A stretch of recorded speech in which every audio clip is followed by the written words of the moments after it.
Tapi berapa lama manusia itu safar atau merantau di dunia? Ya selama hidup jawabannya. Pertanyaannya hidupnya manusia berapa lama? Hidupnya manusia itu menurut beberapa penelitian tentang kehidupan manusia zaman sekarang. Rata-rata itu manusia meninggal umurnya 70 tahun, 60-70 tahun. Dan itu bertepatan dengan hadis Rasulullah Shallallahu Alaihi Wasallam yang menyampaikan bahwa umur umatku ini ya tidak lebih dan tidak kurang sama seperti nabinya. Kalau Nabi Adam itu umurnya panjang, lebih panjang daripada umur manusia yang sekarang, maka sebegitulah umur manusia pada zaman dulu.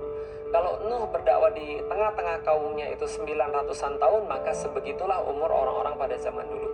Tapi umur Nabi Muhammad itu sekitar 63 tahun. Maka Rasulullah menyampaikan umur umatku itu akan ada dalam rentang 60-70 tahun. Jadi antara 60-70 tahun itulah umur umatnya atau umur manusia-manusia pada zaman-zaman yang terakhir. Pertanyaannya, 60-70 tahun itu lama atau enggak sih? Jawabannya relatif, betul. Jadi kalau memang ditanya tentang waktu itu, ya jawabannya relatif. Relatif berdasarkan apa? Ya berdasarkan pengalaman kita. Tapi yang perlu kita lihat teman-teman sekalian, hidup manusia itu pasti cuma itu-itu saja. Ada polanya. Apa polanya? Ini perhatiin ya teman-teman sekalian. Pola hidup manusia itu, dia senantiasa mulai dari titik nol, kemudian dia naik sampai pada satu titik yang tidak bisa dia lampaui, kemudian dia akan turun lagi, balik lagi ke titik nol. Jadi kayak sebuah parabol gitu. Jadi kayak parabola. Jadi dari titik nol lalu kemudian naik sampai satu titik yang dia tidak bisa lampaui lagi, kemudian dia akan turun lagi sampai lagi ke titik nol.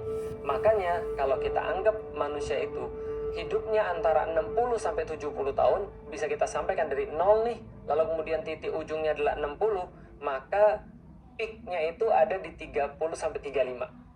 Oke lah, taruhlah 35 karena 70 itu anggaplah yang terakhir ya. Jadi 0 sampai dengan 35 lalu kemudian turun lagi sampai 70. Maka keadaan manusia kalau teman-teman bisa gambarin parabola kayak gitu ya. Jadi parabola 0 70 lalu 0 35 lalu kemudian 70. Kalau teman-teman bisa gambarin kayak gitu, berarti usia 0 itu sama dengan 70. Sama-sama nggak ada. Berarti usia 10 itu kira-kira sama polanya dengan usia 60. Usia 20 itu sama dengan kira-kira usia 50. Usia 30 itu sama seperti usia kira-kira 40. Nah, contoh kayak gini ya. Orang bilang, manusia itu dari nggak bisa apa-apa, balik lagi ke nggak bisa apa-apa. Di tengah-tengahnya dia bisa semuanya. Nah, jadi dia dari nggak bisa apa-apa, lalu kemudian bisa semuanya sampai titik puncak itu, lalu kemudian dia balik lagi jadi nggak bisa apa-apa. Dan kata orang, pengalaman, semakin orang itu tua, maka semakin dia mirip kayak anak kecil. Itu betul. Makanya orang-orang yang sudah tua ya, yang sudah punya cucu, itu lebih akrab sama cucunya dibandingkan sama anaknya. Kenapa? Karena frekuensinya sama. Jadi sama-sama mau main, sama-sama punya pikiran yang tidak terbatas dan seterusnya. Dan Saya sendiri mengalami itu. Saya pernah ketemu dengan orang yang sudah agak tua gitu ya, umurnya sudah 70-an tahun. Tiba-tiba dia bilang gini, saya mau beli mobil pick up dong, mau nyetir. Ini kadang-kadang anak-anaknya juga lucu, dan memang yang menganggap orang tuanya ya memang sudah mungkin balik lagi ke anak kecil. Mungkin mereka mikirnya sudah tanpa konsekuensi dan seterusnya, seringkali ketawa sendiri, seringkali nangis sendiri ya kayak anak kecil, karena memang sudah nggak punya konsekuensi lagi. Dan contoh lagi misalnya ya, kalau saya umur 10 itu sama kayak umur 60 ya, lalu kemudian umur 15 berarti itu sama kayak umur 55. Nah, umur 15 misalnya kan orang puber ya, orang sudah mulai remaja, dia sudah mulai naksir cewek dan segala macam, yang cowok naksir cewek, yang cewek naksir cowok. Nah itu persis kayak orang umur 55 katanya. Saya nggak tahu karena saya belum sampai umur situ. Jadi 55 itu katanya puber kedua gitu ya. Jadi puber kedua, karena memang ya itu polanya sama. Kan tadi saya sudah bilang kayak sebuah parabol, 0 sama dengan 70. Kalau 70 itu adalah kita andaikan umur manusia, 10 sama dengan 60, 15 sama dengan 55. Nah, jadi puber kedua. Nah, kalau dia umur 20 itu kayak umur 50. Oh, itu lagi gagah-gagahnya gitu ya. Nah, sekarang saya umur berapa? Saya umur 37. Nah, jadi sudah turun dari peak gitu kan ya, sudah turun dari puncak. Manusia mulai dari nggak ada apa-apa. Dia lahir nangis, mendekati kematiannya dia cuma bisa nangis juga. Dia cuma bisa nangis, dia cuma bisa ya apapun, dia nggak bisa ngomong lagi. Manusia lahir cuma nangis doang, dia nggak bisa ngomong, dia nggak bisa ngapa-ngapain. Itu juga sama. Penglihatannya belum jelas, suaranya belum jelas, sebelum mati pun juga akan sama. Gitu ya. Lalu kemudian dia belajar untuk jalannya masih agak susah. Sebelum mendekati kematian juga akan gitu. Jadi ya coba lihat manusia tuh cuma akan sampai pada satu titik yang paling puncak, dan dia akan balik lagi ke garis nol lagi. Jadi dia lahir, belajar kemudian jalan, belajar kemudian lari, belajar ngomong, lalu bisa melakukan apapun sendiri, mulai bisa makan sendiri, mulai bisa jalan sendiri, mengambil keputusan sendiri, sampai titik puncak seolah-olah dia bisa segala-galanya. Tapi pelan-pelan ketika dia balik lagi ke titik nol itu, dia mulai akan kehilangan semuanya satu persatu lagi. Dia mulai akan kehilangan rambutnya lagi seperti dia kayak bayi. Dia mulai nggak bisa makan lagi seperti dia kayak bayi. Gigi-giginya mulai hilang lagi. Awalnya nggak ada, balik lagi nggak ada giginya. Lalu kemudian dia kehilangan lagi kemampuan sendi-sendinya. Dia kehilangan kemampuan dirinya. Badannya mulai lagi kayak sakit-sakitan, rentah dan rapuh dan seterusnya. Maka manusia itu akan sadar pada satu titik, dia mikir gini, kalau dulu saya nggak bisa lari, sekarang saya balik lagi nggak bisa lari. Dulu saya nggak bisa mandi sendiri, lalu saya bisa melakukan semuanya sendiri, lalu saya balik lagi harus dimandiin. Maka secara logis setiap manusia mendekati kemudian hari-hari tuanya akan berpikir secara yakin banget bahwa saya pasti akan mati. Saya pasti akan balik lagi dalam kondisi sebelum saya lahir. Kalau saya dulu nggak bisa apa-apa, maka saya akan balik lagi nggak bisa apa-apa. Maka sangat wajar banget kalau seandainya seorang yang sudah tua itu mulai berpikir dengan akhirat. Wajar banget. Kenapa? Karena dia tahu dia kembali kehilangan kemampuannya satu persatu.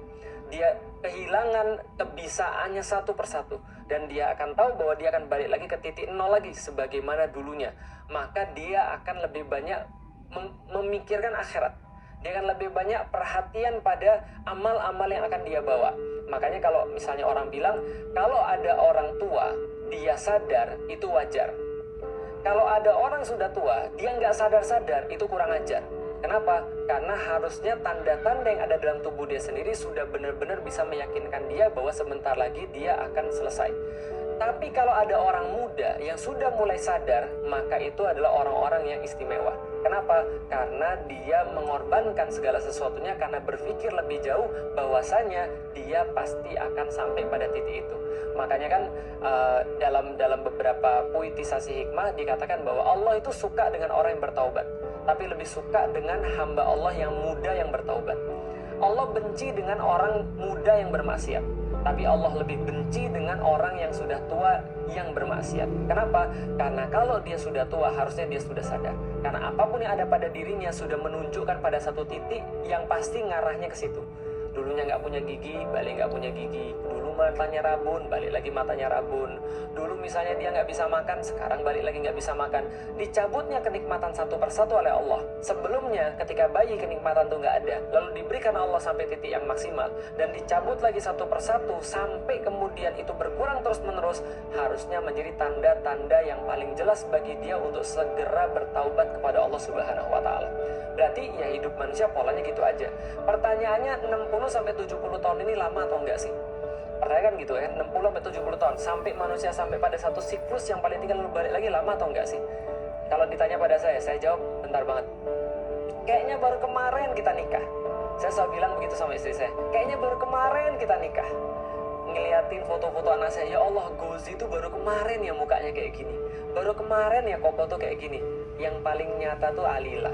Saya tuh Masya Allah, tiba-tiba anak saya tuh sudah balik. Saya tuh kadang-kadang tuh di pojokan, agak stres gitu kan ya, mikirin anak saya. Kenapa? Ya Allah, saya tuh nggak pernah kebayang gitu ya, anak saya tuh udah jadi gede kayak gini. Kadang-kadang saya manggil ibunya salah, saya kira saya manggil ibunya, saya salah manggil dia gitu kan ya. Kadang-kadang saya bilang, contoh misalnya dia lagi naik tangga, saya cuma ngeliat dari atas, saya bilang, Umi ambilin minum, ternyata dia gitu kan ya. Saya tuh, ya Allah, saya tuh kayak stres gitu ketika melihat anak saya tuh tiba-tiba udah gede kayak gini. Saya ngeliat foto dia pas masih kecil, ketika dia lagi perlu saya banget, apa-apa minta saya, apa-apa manggil saya, apa-apa mau sama abinya dan segala macam. Dan seolah sekarang tuh kayak itu menjauh gitu, maksudnya outreach gitu ya, nggak bisa diambil lagi gitu maksudnya.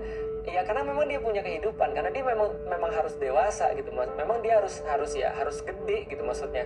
Tapi kayak nggak terima aja, kayak baru kemarin gitu maksudnya. Abi itu masih bisa meluk kamu, Abi itu masih bisa gendong kamu kan gitu kan ya. Saya selalu bilang gitu ya, kayak nggak percaya aja, karena bagi saya semua tuh singkat banget. Kayaknya baru kemarin lalu dia itu masuk pesantren, tiba-tiba sekarang sudah mau kelas 3 gitu kan. Ini kan adalah sesuatu yang membuat saya depresi, membuat saya stres. Kenapa? Ya karena semakin dekat waktu saya untuk bisa semakin singkat waktu saya untuk bisa bersama dia, dan semakin dekat waktu saya untuk berpisah dengan dia. Gitu maksudnya. Dalam arti ya mau nggak mau kan suatu saat nanti dia harus dinikahkan kan gitu. Ya artinya bagi saya semua tuh kayak terlalu cepat bagi saya. Artinya ya Allah, kemarin kayak baru umur berapa ya, baru masuk Islam umur 17 tahun, ya 18 tahun saya masih, sekarang udah 37 tahun. Kok kayaknya cepet banget ya. Apalagi Ramadan kali ini, ya Allah, rasanya udah setengah Ramadan, kayak ya Allah kok cepet banget. Dan ada pasti dalam hidup kita berpikir bahwa kayaknya kok semua ini kok cepet banget, walaupun mungkin kita merasanya nggak gitu, tapi kok ya gitu. Gimana cara menceritakannya? Seolah-olah hidup itu berjalan begitu cepat. Kalau kata orang barat itu time flies gitu kan ya. Time flies itu apa sih? Time itu waktu, flies itu lalat, waktu itu lalat gitu ya. Time flies, waktu itu berjalan begitu cepat. Time goes by gitu kan ya. Waktu itu lari begitu cepat. Kenapa? Karena ya kita itu merasa bahwa kita masih punya banyak waktu, tapi tiba-tiba kita sudah kehilangan waktu. Kita sudah kehabisan waktu. Hidup itu memang relatif. Relatifnya berdasarkan apa? Kalau seandainya relativitas waktu itu gini ya. Kalau seandainya 2 menit itu dipakai untuk nungguin bis, itu lama. Kapan bisnya datang? Kok udah gak datang-datang gitu kan ya. Di Istanbul atau di Jepang, telat naik MRT, telat naik tram itu 2 menit aja, itu kita udah rasa kok ini lama banget sih, kok ini lama banget sih ini telatnya. Apalagi kalau telatnya sampai 5 menit, apalagi telatnya sampai 10 menit. Jadi 10 menit atau 2 menit untuk nungguin angkutan umum itu kayaknya lama banget. Tapi kalau 10 menit atau 2 menit untuk surfing atau untuk main game, itu kayaknya berlalu begitu cepat. Kenapa? Karena waktu itu relatif. Waktu itu memperlakukan orang itu berbeda-beda. Tergantung apa? Tergantung bandingannya. Kalau bandingannya itu adalah, contoh ya, kalau bandingannya itu misalnya per detik seperti lomba Formula 1, ya 1 detik itu sudah sangat lama sekali. Pit stop itu beda 1 detik dengan 5 detik, itu jauh banget udah bedanya. Gitu maksudnya. Tapi kalau itu adalah contoh ya, kayak misalnya kayak orang lagi nungguin pesawat misalnya, ya 1 detik 2 detik nggak terlalu banyak artinya gitu kan. Kalau orang nungguin pesawat ya hitungannya ya per jam. Jadi sebenarnya tergantung berapa lama bandingannya. Tapi oke lah, kita coba step aside daripada pembahasan dari menurut perasaan kita berapa lama kita itu hidup di dunia, berapa lama perantauan kita. Andaikan kita mati umur 60 atau umur 70, bagi saya sih udah kayak cepet banget, karena sekarang aja saya udah jadi 37, udah kayak cepet banget. Bentar lagi 40, sudah masuk 40, bentar lagi 50, bentar lagi 50, 60, nunggu mati kan gitu kan ya. Itu pun kalau matinya 60, coba kalau enggak gitu kan misalnya. Nah itu kan lebih cepat lagi. Oke lah, bagi saya ini cepat. Mungkin bagi yang lain hidupnya terlalu lama sampai dia mau mengambil hidupnya dengan cara bunuh diri. Walaupun misal. Tapi coba kita lihat bagaimana pandangan Al-Quran secara bahasan Allah Subhanahu Wa Taala tentang kehidupan manusia. Di dalam Al-Quran sendiri, Allah pernah bertanya, bukan Allah pernah bertanya, Allah menuliskan di dalam Al-Quran bahwa Allah menanyakan pada orang-orang yang dibangkitkan di yaumil qiyamah, lalu Allah tanya pada mereka, kam labistum fil ardi adada sinin. Wahai manusia yang barusan dibangkitkan, kalian itu sebenarnya berapa lama sih hidup di dunia? Kam labistum fil ardi adada sinin. Berapa tahun kalian hidup di dunia? Ternyata jawaban orang itu di dalam Al-Quran dikatakan labisna yauman au ba'du yaum. Jadi yauman au ba'du yaumin. Kami hidup di dunia ini, ya Allah, rasa-rasa kami itu sekitar 1 hari kalau nggak setengah hari. Coba perhatikan dulu sekalian. Di dalam Al-Quran Allah tanyanya adalah kam labistum fil ardi adada sinin. Berapa tahun, jadi hitungan tahun, berapa tahun kalian tinggal di dunia? Kalau kayak pelajaran matematik ya. Kalau pertanyaannya berapa meter, maka jawabannya harusnya segini meter. Kalau pertanyaannya berapa senti, harusnya jawabannya segini senti. Kalau pertanyaan berapa kilo, ya jawabannya berapa, harus dalam hitungan kilo. Kalau misalnya jawabannya masih gram, ya harus dikonversi dulu. Kalau berapa lusin, jawabannya bukan berapa jam. Jawabannya pasti dalam lusin juga. Kalau tidak dalam lusin harus dikonversi. Maka Allah seolah menunjukkan pada manusia dengan pertanyaan tadi, kam labistum fil ardi adada sinin, seolah-olah Allah katakan kalian tuh merasa kalau kalian tuh hidup sudah bertahun-tahun kan.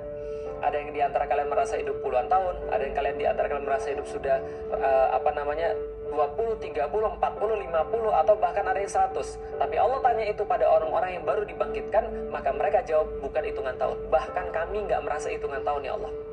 Mereka menjawab labisna, kami hidup di dunia ini, kami tinggal di dunia ini yauman au ba'du yaumin. Kami cuma tinggal di situ cuma sehari. Kalau nggak sehari, kayaknya cuma setengah hari deh. Kami nggak yakin. Sehari kalau nggak setengah hari. Dalam pembahasan yang lain dikatakan oleh Allah di dalam Al-Quran, ketika manusia dibangkitkan, mereka ditanya dengan pertanyaan yang sama, berapa lama kalian tinggal di dunia? Maka mereka menjawab bahwa kami tinggal di dunia cuma sekitar di pagi hari atau di sore hari. Sore hari atau di pagi hari. Kalau sore hari seperti yang sekarang teman-teman lihat saya ini, ya paling sekitar jam berapa? Paling sekitar dari jam 3 sampai jam 6 atau jam 7, paling 3 atau 4 jam. Pagi hari jam berapa? Paling jam 7 atau jam 6 lah taruhlah. Dan jam 6 sampai jam berapa? Sampai jam 10 pagi hari. 4 jam atau ya 3 atau 4 jam atau 5 jam. 4 jam 5 jam. Dalam ayat yang lain seperti di siang hari. Siang hari berapa lama sih? Jam 10 sampai jam 2 atau jam 3? 4 atau 5 jam? Sama.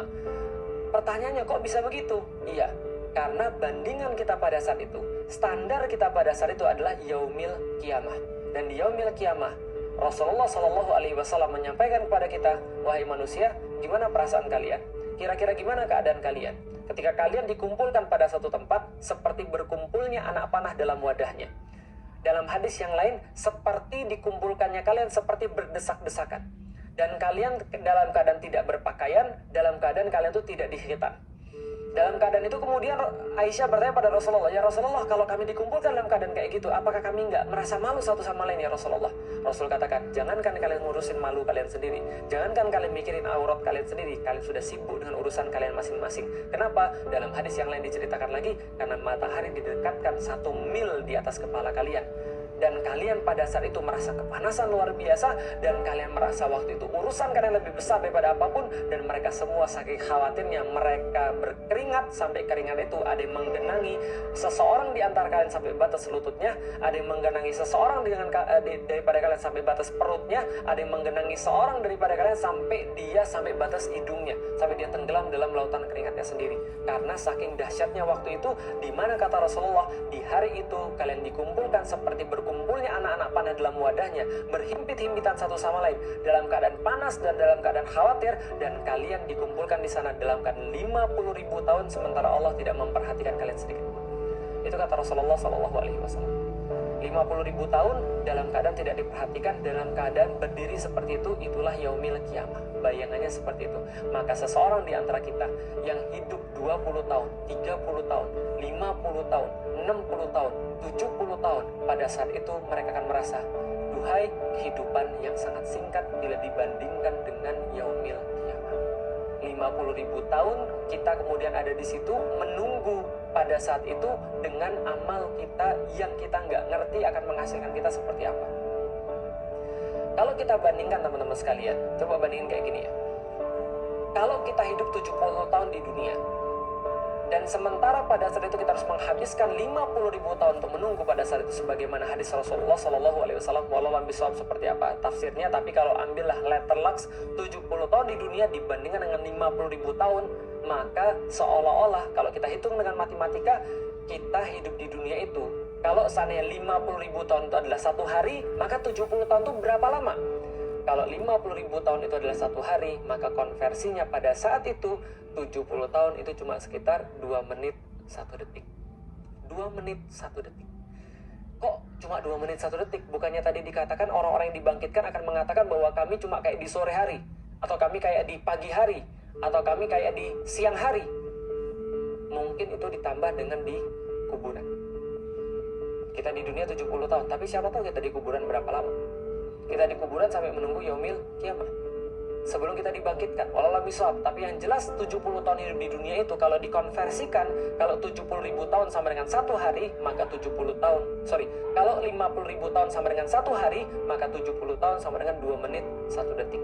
Maka pada saat itu, setiap orang yang berbuat buruk, berbuat maksiat, berbuat kejahatan, dia sudah kenyang di dunia dengan seluruh keburukan-keburukan dia, dan memang gak ketahuan dan gak pernah dibalas dia di dunia dengan keburukan-keburukan itu, maka dia akan berkata, ya Allah, ya Rob, saya membeli kenikmatan dengan harga cuma 2 menit 1 detik, dan saya bayar dengan kesengsaraan selama 50.000 tahun. Dia nggak tahu. Disitulah kemudian orang-orang berkata, ini perdagangan yang sangat merugikan. Ya laitani kuntu turaba. Ya Allah, andaikan saya cuma sekedar tanah aja yang nggak harus kemudian bertanggung jawab terhadap semua ini. Dan pada hari itu teman-teman sekalian, orang-orang yang sabar, dia sabar untuk sholat selama hidup dia sabar untuk bisa nutup aurat selama hidup dia sabar untuk dicaci maki, dia sabar untuk bisa mendakwahkan Islam, dia sabar untuk bisa bersedekah, dia sabar untuk mengumpulkan sedikit demi sedikit amal soleh kepada Allah Subhanahu wa Ta'ala, dia sabar untuk bisa mengurusi ayah dan ibunya, dia sabar untuk bisa ngurusin anak-anaknya. Pada saat itu dia berkata, ya Allah, alhamdulillah ya Allah, saya itu cuma beli kesengsaraan selama 2 menit 1 detik. Itu pun kalau sengsara, dan gak mungkin seumur hidup dia sengsara, cuma 2 menit 1 detik. Ya Allah, saya sabar sholat ya Allah, saya sabar untuk nutup aurat ya Allah, saya sabar untuk bisa menaati setiap syariatmu ya Allah, walaupun saya tuh kerongkongan saya tuh sakit ya Allah, walaupun saya haus banget, saya masih mau membaca ayat-ayatmu ya Allah di bulan Ramadan, walaupun saya lapar dan saya capek, tapi saya masih mau berdiri untuk di malam hari untuk bisa mengambil sedikit. Siapa tahu engkau ridho dengan saya Allah. Dan saya dapat kenikmatan selama 50.000 tahun. Cuma modal 2 menit 1 detik sabar, dan kemudian dia dapat semua yang Allah janjikan pada saat itu berupa kenikmatan di yaumil qiyamah. Itulah kemudian ketika orang-orang di surga, orang-orang mukmin ketika sudah melalui semua itu, apa kata orang-orang di surga? Bukan kata orang-orang, apa kata malaikat-malaikat di surga? Salamun alaikum bima sabartum. Selamat ya, Anda sudah sabar. Sabar berapa lama? Cuma 2 menit 1 detik. Cuma 2 menit 1 detik. Maka wajar ketika Umar bin Khattab berkata, senikmat-nikmatnya maksiat Anda, ingat maksiat Anda akan berakhir. Senggak ketawanya Anda bermaksiat pada Allah, seenak-enaknya, senikmat-nikmatnya Anda bermaksiat pada Allah. Mungkin Anda berzina dan gak ketahuan. Mungkin Anda menyakiti orang-orang muslim dan Anda gak ketahuan. Mungkin Anda menghilangkan nyawa orang muslim dan Anda gak ketahuan. Bisa jadi di dunia Anda gak ketahuan. Tapi itu semua, kata Umar bin Khattab, seluruh kenikmatan itu terbatas dan pasti akan berakhir. Umar bin Khattab mengatakan, kenikmatan bermaksiat itu akan berakhir, tapi yang sudah tetap adalah siksaan Allah yang sudah diakibatkan oleh itu. Dan kemudian beliau mengatakan, kesulitan ketika menaati Allah itu ada dan akan berakhir. Lelah itu ada ketika untuk lillah dan itu akan berakhir. Tapi pahalanya sudah tetap tercatat oleh Allah Subhanahu wa taala. Berapa lama kita hidup di dunia? 60-70 tahun. Terbatas. Dan setiap hari, hari demi hari, waktu demi waktu kita mendekati ajal kita yang sudah tertulis jelas di Lauhul Mahfuz. Yang jelas kita mendekati kematian itu sudah pasti. Yang belum pasti adalah apa yang sudah kita siapkan selama 2 menit 1 detik ini, selama 70 tahun ini, untuk sesuatu yang sepanjang 50.000 tahun di yaumil qiyamah, atau 1 hari di situ, atau 50.000 tahun dalam pandangan kalau bandingannya 70 sama 50.000 tahun. Dan itu bukan akhir, tapi itu hanyalah penghitungan sebelum kita nanti berada di hadapan Allah ketika dibuka semua rahasia-rahasia. Yauma tublas sarair, dan dihitung setiap amal-amal, dan kemudian ditentukan apakah kampung halaman kita di surga atau kampung halaman kita bukan di situ. Allah bisa sekalian, mudah-mudahan kita bisa lanjut lagi. Lalu bagaimana yang kita perlu persiapkan, dan bagaimana setelah kita tahu waktu perantauan kita sangat singkat sekali, selama 2 menit 1 detik dibandingkan 1 hari nanti di yaumil qiyamah. Maka ketika kita sudah mengetahui semua itu, apa yang harus kita perbuat? Mudah-mudahan kita bisa lanjutkan, dan Allah masih memberikan kita waktu sebelum 2 menit 1 detik ini Allah akhiri, dan kita harus kembali kepada Allah, suka ataupun tidak suka, dalam keadaan maksiat atau dalam keadaan taat. Assalamualaikum warahmatullahi wabarakatuh.